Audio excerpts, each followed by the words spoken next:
Hey, and welcome back to KAS 411 Midweek Podcast. I'm Keith Stafford, your host, and the homeowner education program that I always bring to you. So today, our viewers, we have a very special guest, and I'm very excited because this is Joe Armenta. And his background has been in financial lending as well as wealth building. And that's the part that we're really interested in. You see that we got a little bit of casino chips here, but that's not the whole deal. It's to just show you wealth building and growth in real estate. I'll be with Joe here in a few minutes, but as usual, I bring you just a little tidbit. So real estate still rules as safest long-term retirement investment in a new survey. According to a study done by the online magazine Sophistication Investor, 2,000 Americans were asked their opinion about investing, and the survey found that 22.4% of all respondents selected real estate as the safest long-term investment for retirement. And Joe is going to tell us a little bit more about that as we go, but I just want to just add this little bit. The group age range between 35 and 65 years old. They examined a number of investment opportunities they considered to be the safest for long-term retirement investing, including real estate, stocks and bonds, bank savings accounts, and real estate was number one. So we're going to introduce Joe here. Joe, please tell us a little bit about yourself. Get into, maybe not totally how long you've been in it, but we know you are an expert. I really love the presentation that you have for us today. So let's go ahead and jump into it, Joe. Thank you for having me. I'm grateful. Right. I'm glad to be here. And I'm more happy that you're doing well. Oh, great, man. You know Great. Yes, I sir. saw your diploma today. You're back to normal health and everything, and I'm happy about that. Fantastic. So what I do different from most loan officers is I explain really what I do. I try to spend all my time educating our borrowers and buyers on the reasons why they need to own real estate. And just like you said, when you do a long-term survey of people, whether they've invested in different things, they'll always come back with real estate being the strongest. These little coins I'm going to show you is going to show the scale of that. Real estate is the safest, fastest way to create wealth and financial security, hands down. And here's the catch. You don't have to save money. You can't say that about anything else. One reason why is because the income component of real estate is absolutely detached from its asset value.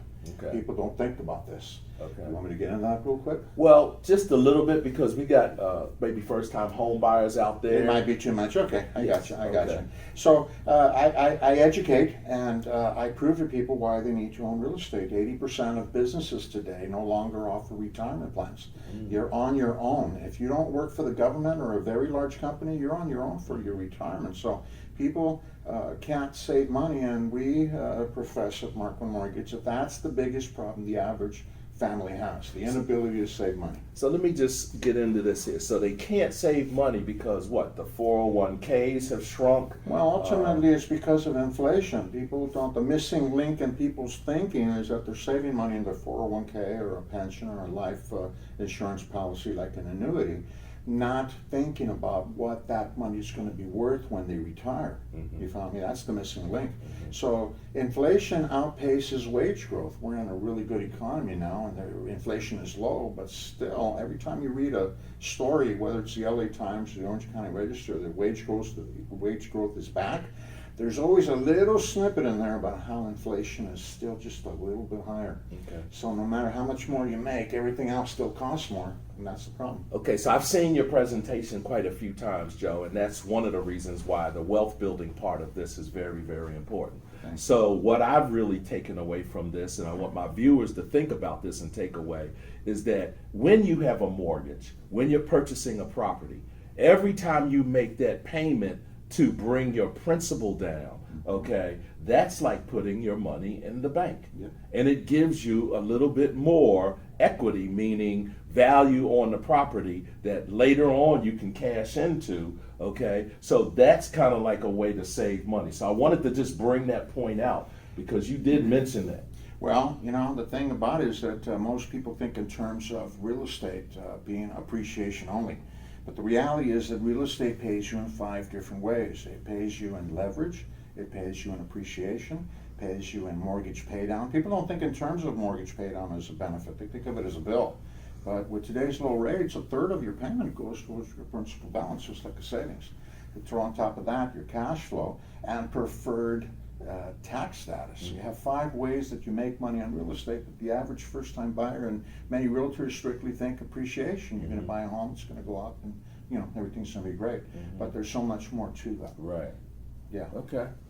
So go ahead and continue on. Now tell us a little bit about yourself and how you got into the industry, and now at the point is your passion for being able to educate, homeowners out there and, potential homeowners as far as that's concerned. Okay. I think most loan officers bump into it. Okay, all right. I think everybody bumps into somebody they know, or some family member, or somebody brings them into the business. Kind of like real estate, I think. Absolutely. You know somebody and you like what you heard and you got into it.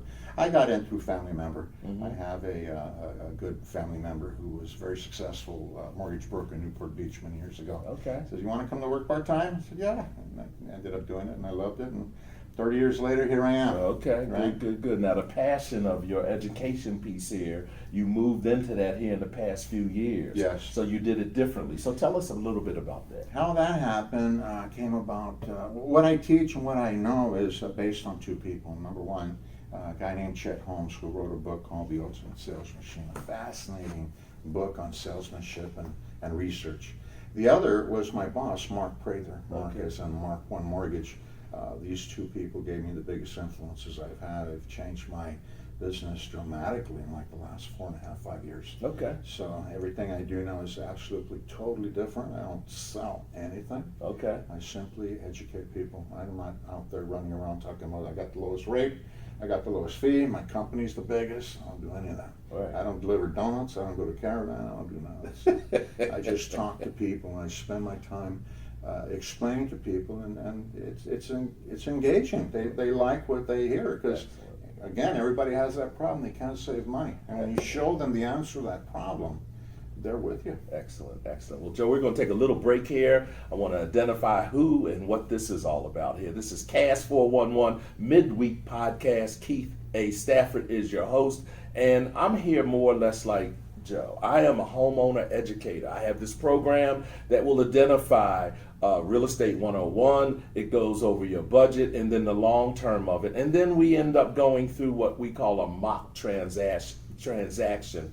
where we actually play like we're buying a home. The lender will give you monopoly money, and we go through the whole transaction aspect so that you will get an understanding and get a feel for what you're in for when that comes down. But who's your realtor?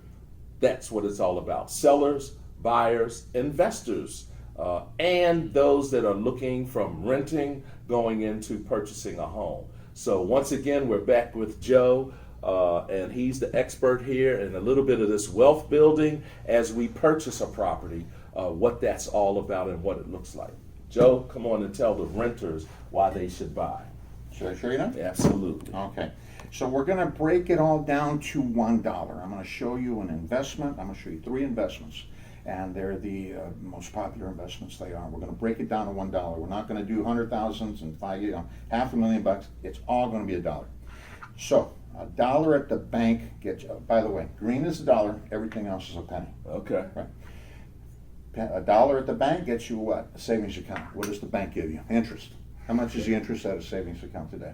Less than 1%? 1%. Let's give it 1%. Okay. That's linear wealth growth. Straight line. You put your $1 in a year, that's what you earn. Linear wealth growth. Okay. $1 in the stocks gets you $1 of stocks. Now, stocks pay more than 1%. Stocks, and by the way, this all came about from a Money Magazine article that came out, where it was 5, 6, 7 pages. The cover was, real estate or stocks, which one is better. After the 4 or 5 pages, real estate, any given 10-year period in modern history, they said stocks paid 8, real estate paid 5, bigger than 5, stocks went. All right. This is what Money Magazine didn't show you. Excellent. So, the bank, stock market, $1 in stock gets you a stock. Now, stocks pay better. Let's call it 10%. They Okay. called it 8%. I'm calling it 10. Okay. But So- now with stocks, you always have taxation or fees. Okay. So if you get 8, you probably have to earn 10. Okay. Yes? Okay. Okay. Now, take the fees out. Stocks do well, you get what? A dividend check. So let's call it 10%. Okay. All right? All right. In fact, let's just call it 10%. So these are 10 little chips here. These are Okay. 10. Okay. I just 10. want them to understand. Yes. Bank, stocks, real estate. I'm going to Okay. show you what real estate does with the same $1. Okay. $1 in real estate gets Excellent. you a $10 house. This is leverage. Okay. Yes? What is this equivalent to? 10% down. Right? Okay. Now let's break this down just a little bit more. So the $1 here This is Get your you- dollar, your okay. down payment. gets you Bank $10. The bank puts up the 9%. Okay. This is the definition of using someone else's money. Okay. I'll bring it all together in a minute. Okay. But what's happening here is that when you make an investment, you're going to earn a return on the asset value. Okay. When you put $1 into the bank, you're going to make money on that dollar. When you put $1 into the stock market, you're going to make money on that dollar. But when you buy real estate, your $1 turns into $10. So you're going to make money off this 10. Okay. So that if this $10 home goes up 5% in 1 year, 5 times 10 is 50. Leverage, appreciation. But there's 5 ways, right? So there's preferred tax status, there is mortgage paydown, and there is cash flow. If you buy this property and you have a renter go in and you can make a little positive income, you have positive cash flow. Okay. This is real estate. Okay. Why would you do this when you could do that? And wrap your head around this. Everybody does this, Okay. whether it's stocks or 401k or a life insurance policy like an annuity. Mm-hmm. This is what everybody does. Why would you do this when you could do that? Okay. Have you ever heard that term, you don't know what you don't know? Right. They don't know. Okay. Nobody teaches them. Nobody shows them that. Okay. Now, let's change this up a little bit differently. This could be a real estate investor, a person who owns 4, 5, 6, 7, 8, 9, 10 homes. Okay. Right? I liken them to the top 10% of the people in this country. The top 10% of the people in this country control 91% of all the money. Okay. 91%, all the money in the country. Mm-hmm. These people, the rich and investors, understand that they have the same $1 that this person has and this person has. Now, these people think in terms of, oh, but there's a mortgage on that. I don't want to do that. All I got to do here is save. But this person understands, I'm putting a renter in there. This person's paying my bill for me, right? I'm using my $1. The bank's putting up their money. The renter is giving me cash flow, and I get to keep all this other Okay. on the same $1. Okay. So think of it. The rich and investors know what's going on over here, what's going on over here. You go to the bank, you give them $1, they give you less than 1%, but what does the bank do with your $1? They pay somebody's bill on a credit card, and then they charge what? 25%. Banks are doing the very same thing. They're using your savings money. Right. Right. They're using someone else's money. Okay. These people believe in saving. These people believe in owning assets, and that's the key. Okay. The key is not saving money. The key is owning an asset because, again, this is what you make on the $1, but over here on the same dollar, this is what you earn because of the asset value. So Joe, let's summarize this here. So overall, person that is doing the $1 here, person that is doing the $1 here, and the person that's doing the $1 here. Understand that, viewers. You gain this much in real estate for all the reasons why. You gain this much in stock market. You gain this much in bank. Okay? Joe, I got a little bit more that I want to tell them. The average American investor seems to be leaning towards more secure long-term investments. That's just what we do here. options for retirement, and real estate is certainly viewed as one of the top choices in that regard. And these are the ages between 45 and 55. But real estate has come a long way since the last financial crisis, where confidence in the assets class hit rock bottom. But now the real estate markets have been showing consistent positive results all over the country, okay? And that could explain why Americans have such a positive outlook on this asset class here, okay? And this source came from PRN Newswire TBWS. Yes. Once again, who's your realtor? Keith A. Stafford. We've had good time here with Brother Joe talking about wealth building and real estate. Who's your realtor?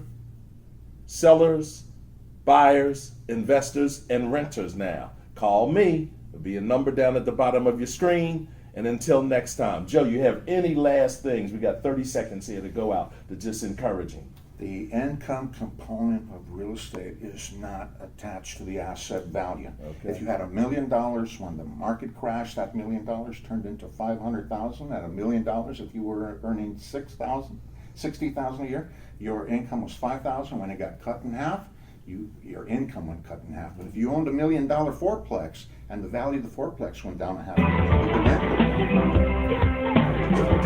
Thank you very much. Until next time, peace, love, we're out.